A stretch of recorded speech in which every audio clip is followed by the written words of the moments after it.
What is up, everyone? Kazedelainey here. Welcome back to another one of my YouTube videos. Today we will be talking about this book right here, The Bite of the Mango by Mariatu Kamara. This book talks about civil war, violence, death, family troubles, survival, and a harsh childhood. If you feel like you've went through one of these before, this video may not be right for you. If you need help about talking about any of these, click in the description box below for lots of resources on how to find help.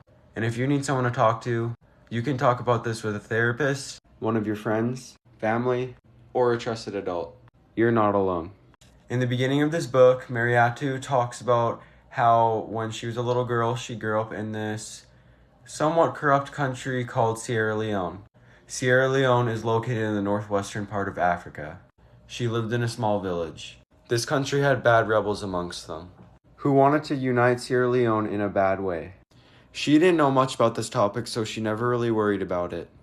When her and her family were notified that rebels were coming, they would always hide in the bush, which was outside of their town by a little bit. They would stay here for months on end, until the rebel talk stopped. Mariatu grew up with a very typical African childhood. She never really experienced or seen the world as us Canadian people do. Or anyone, quite frankly. Her grandmother once told her when she was younger that if you dreamed of palm oil, something bad is about to happen. Mariatu, obviously hearing this information, would expect the worst. One night when she went to sleep, she dreamed about this palm oil. She woke up screaming. She carried on with her day, obviously worrying. In their family, they believed that their older cousins was one of their elders, and that she must respect them and listen to them. Her older cousin Allie decided to send her to go fetch some food with some of her other cousins. She really didn't want to go because of the palm oil incident, but she had to fulfill her cousin's wishes. The food was in a neighboring town called Megbaro, and you had to travel through a few towns to get to this place. On the way there, when they were walking through a town, they ended up hearing gunshots. Then they saw them, the rebels. They were walking out of a house, wearing khaki pants, bare-chested, and bullets around their waist. They looked something like this. Everyone also before this was starting to believe that the rebels weren't really true, since they never came to their town, and it seemed kind of fake. Mariatu froze, terrified of what will happen. The rebels were looting all of the houses, looking for valuables and stuff that they can take. When the rebels saw them, they ordered them to sit down and shush. They took some of the group to another spot, but they kept her and her cousin Adam sitting down. The rebels tied their hands together. Mariatu, being smart, decided to play dumb and acted like she didn't know anything about them.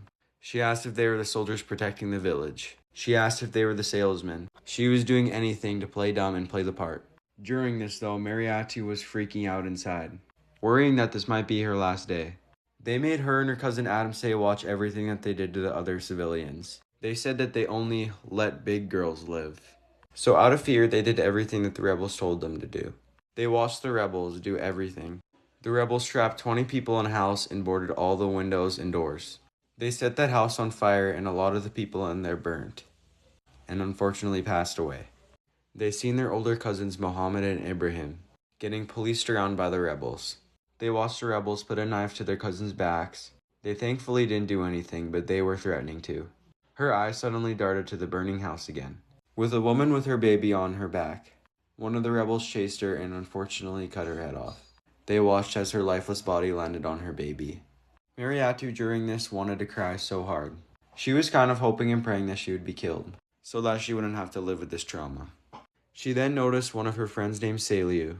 His face was bloody and all of his clothes were ripped. One of the rebels then asked Mariatu if they knew him. She said yes, and hoping that he would be able to be let free. They then shot him in the head, with Mariatu watching. As the rebels drug his body away, loud music began to play. Girl rebels suddenly came out and started dancing, which they never believed in rebels at all, and if they did, they would picture men. She couldn't really believe that there was female rebels. They weren't dancing necessarily, but they were moving very majestically. They then watched as the rebels began to target a pregnant woman, days away from giving birth. They then killed the husband of the pregnant woman. Then they killed the pregnant woman and her baby, in front of Mariatu and her cousin.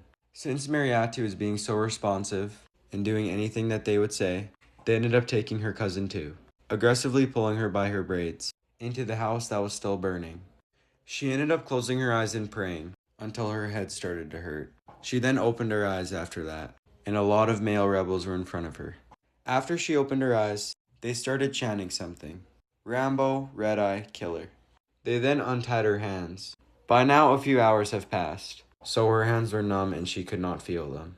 She was very dusty for sitting on the ground for so long, so they took her to the river to wash her up. She then made a quick white lie. She asked if she could go to the bathroom before they killed her. They then said that they would not kill her, because she was pretty and could fulfill their needs. We don't need to cover that topic. She then went pee, thinking of ways to escape this living nightmare. After she was done peeing, the rebels told her that she could leave. They let her live. Mariatu started walking away, and then one of the rebels hollered, "You must choose a punishment before you can leave." He then asked what hand she wanted to lose first. She then said no and started running for the soccer field. She was so scared while running that she thought that they would use her as target practice. They didn't shoot her.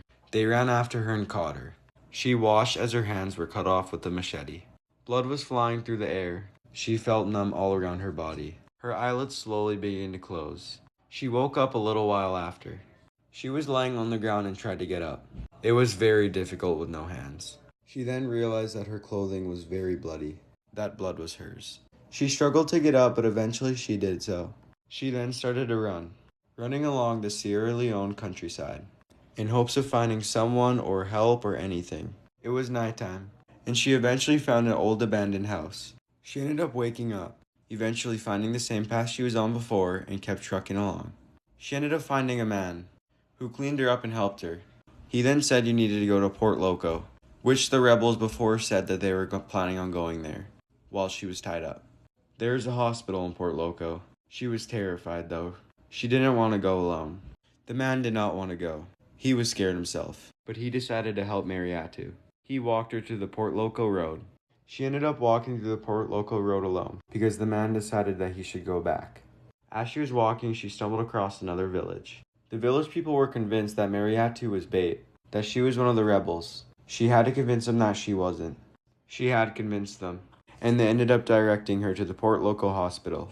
She ended up making it to the hospital, with it being very crowded, many people like her with no hands. The nurses then cleaned her up. She tried to convince the nurses that they were coming to Port Loco next. The nurses assured her that they would not be coming, that ECOMOG patrols the city. ECOMOG stands for the Economic Community of West African States Monitoring Group. It was a military operation deployed in Sierra Leone to help end the war. After she was cleaned up, she was then told that she was getting into a truck to go to a camp that helps survivors with now permanent physical disabilities. The soldier lifted her in the truck. She looks around the truck and sees her cousins Mohammed and Ibrahim. She thought before that they died, so she was glad to see familiar faces.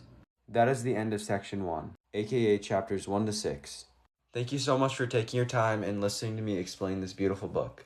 If you have any more questions or any connections you would like to make, comment and subscribe. This book is in your local Walmart. So if you really enjoyed this video, go buy it for $12.95. Have a good day, everyone. Goodbye.